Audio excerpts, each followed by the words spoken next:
So hello everyone, তোমরা কি confusion হয়ে যাও ইউনিট কনভার্সনে? কোন সময় মিটার থেকে সেন্টিমিটার কিভাবে নেব, সেন্টিমিটার থেকে মিটারে কিভাবে আনবো, অর মিটার থেকে কিলোমিটার, কিলোমিটার থেকে মিটার বা সেন্টিমিটার কিভাবে নেব? কোন সময় মাল্টিপ্লিকেশন হবে, কোন সময় ডিভিশন হবে, কোন সময় 100 দিয়ে মাল্টিপ্লিকেশন ডিভাইড, কোন সময় 1000 দিয়ে? তোমরা কি এইসবে কনফিউশন হয়ে যাও? ইফ সো দেন আর কনফিউশন পড়বে না, বিকজ আমি তোমাকে কিছুটা শর্টকাট ট্রিক দেখাচ্ছি। দেখো area millimetre, centimetre, decimetre, metre, decametre, hectometre, kilometre.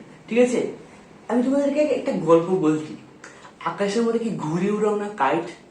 Kite যে উড়াও, কাইটের যে স্টিক গুলো থাকে, একটা এইভাবে থাকে আর একটা এইভাবে থাকে, একটু ক্রস টাইপ থাকে। তো লিসেন টু মি, মাল্টিপ্লিকেশন একটু ক্রস টাইপ থাকে না, এইভাবে ক্রস টাইপ।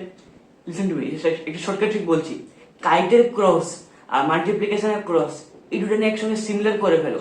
দ্যাট মিনস ঘুড়ি কি আকাশে থাকে না? দ্যাট মিনস কিলোমিটার থেকে সেন্টিমিটার বা উপরের দিকে আসতে গেলে মাল্টিপ্লিকেশন করুন, মাল্টিপ্লিকেশনটাও ক্রস, কাইটেরটাও ক্রস। আচ্ছা, মাটিতে মানুষ থাকে না? মানুষের একটা নাক, দুইটা চোখ থাকে।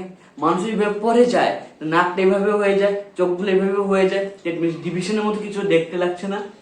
বুঝতে পারছো তো? দ্যাট মিনস উপর থেকে নিচের দিকে আসতে গেলে ডিভিশন। আরেকটা ইম্পর্টেন্ট কথা, মিলিমিটার, সেন্টিমিটার, ডেসিমিটার, মিটার যে সবগুলো একটা জাম্প কন করবে। মিলিমিটার থেকে সেন্টিমিটার একটা জাম্প, একটা জাম্প। সেন্টিমিটার থেকে ডেসিমিটার একটা জাম্প, ব্যাপারে মিটার একটা জাম্প। এরকম যতগুলো জাম্প হবে এতগুলো জিরো দিয়ে মাল্টিপ্লিকেশন হবে বা ডিভাইড হবে। বুঝতে পারছো? লেটস সে মিটার থেকে সেন্টিমিটার, মিটার থেকে ডেসিমিটার, ডেসিমিটার থেকে সেন্টিমিটার, দুইটা জাম্প। দ্যাট মিনস 2 দিয়ে মাল্টিপ্লিকেশন। বুঝতে পারছো? তো এটা খুব একটা ইজি ট্রিক, এটা তোমরা ভালো করে মনে রাখবে। ঠিক আছে, স্টিল যদি কনফিউশন হোক, কন্ট্যাক্ট মি। ঠিক আছে, বাই বাই।